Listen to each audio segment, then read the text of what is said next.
মুর্শিদাবাদের জঙ্গিপুরে তৃণমূল বিধায়ক জাকির হোসেনকে ফোনে গালিগালাজ এবং প্রাণে মেরে ফেলার হুমকি দেওয়ার অভিযোগে এক যুবককে গ্রেপ্তার করল সুতি থানার পুলিশ।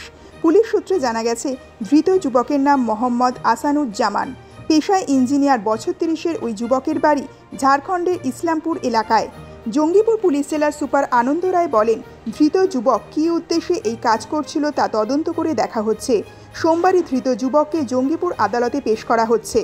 প্রসঙ্গত উল্লেখ্য, দুদিন আগে রাজ্যের শ্রম দপ্তরের প্রাক্তন প্রতিমন্ত্রী জাকির হোসেন অভিযোগ করেছিলেন, বিগত কয়েকদিন ধরে তাকে একটি বিশেষ নাম্বার থেকে তার ব্যক্তিগত হোয়াটসঅ্যাপ নাম্বারে ফোন করে ক্রমাগত গালিগালাজ এবং প্রাণে মেরে ফেলার হুমকি দেওয়া হচ্ছে। রবিবার সাংবাদিক সম্মেলন করে জাকির হোসেন জানিয়েছিলেন, যেভাবে এবং যে ভাষায় তাকে ফোনে হুমকি দেওয়া হয়েছে তাতে তিনি এবং তার পরিবারের সদস্যরা আতঙ্কের মধ্যে রয়েছেন।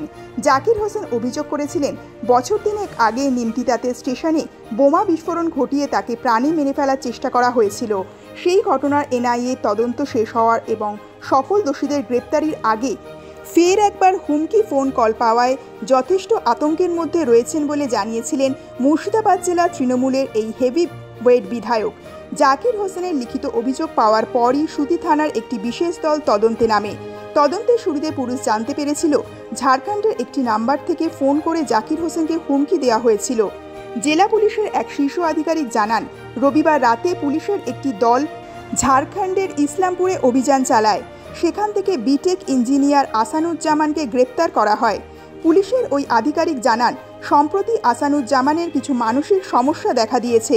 কী কারণে ওই যুবক জাকির হোসেনকে ফোন করে হুমকি দিয়েছিল, পুলিশ তা জানতে পারলেও তদন্তের স্বার্থে তা প্রকাশ্যে আনতে রাজি হননি। হুমকি কাণ্ডে অভিযুক্ত যুবকের কঠোর শাস্তির দাবি করে তৃণমূল বিধায়ক জাকির হোসেন বলেন, কী কারণে ওই যুবক ফোন করে আমাকে হুমকি দিত, পুলিশ তা তদন্ত করে দেখুক। কোর্টে নিয়ে যাওয়ার পথে ধৃত ওই যুবক বলেন, গত প্রায় 2 বছর ধরে আমি জাকির হোসেনকে ফোনে মেসেজ করতাম।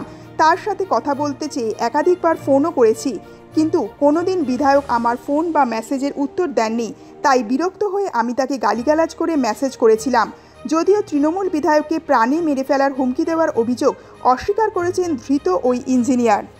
মোহাম্মদ আসানুজ্জামান, বাড়ি ইসলামপুর, ঝাড়খণ্ডে। আমি প্রায় 2 বছর আগে থেকে আমি জাকির হোসেনকে হোয়াটসঅ্যাপে মেসেজ করি, ওর মেয়েকে ভালোবাসি আমি, সেই বিষয়ে মেসেজ করতাম। কিন্তু তখন কোনো রিপ্লাই না করার জন্য আমি অনেক কিছু বিরক্ত হয়ে গেছিলাম। তার জন্য 2-4 দিন আগে 2-4টা হয়তো অকথ্য ভাষায় SMS করেছি, যেটাকে ধমকির মতন লাগছে। না না, বোমা মারার নয়, আমি মারার ধমকি দিইনি। কারণটা কি? ভাষায় কিছু গালি বলে। কারণটা বললাম যে আমি বিরক্ত হয়েছিলাম, মানে 2 বছর জন্য বিরক্ত হয়েছিলেন আপনি? 2 বছর আগে থেকে ওর মেয়ের ব্যাপার নিয়ে আমি ওকে মেসেজ করতাম, তো কোনো রিপ্লাই পেতাম না। কাকে মেসেজ করতেন? জাকির হোসেনকে। কাকে? জাকির হোসেনকে। কেন মেসেজ করতেন? কেন মেসেজ করতেন? ওনার মেয়েকে আমি ভালোবাসি। এসব কি এই যে আপনাকে কি কোনো রাজনৈতিক দলের নেতা বরাত দিয়েছিল, সেই বরাতের জেরেই আপনি ফোনটা এভাবে হুমকি? না, আমি ব্যক্তিগতভাবে তার মেয়েকে ভালোবাসতাম, তার জন্য। এর আগেও কি আপনি ওই বোমা হামলার সঙ্গে জড়িত? না না। তাহলে এইভাবে বোমা হামলার হুমকি দিলেন কেন? তখন তো আমি জানতাম না।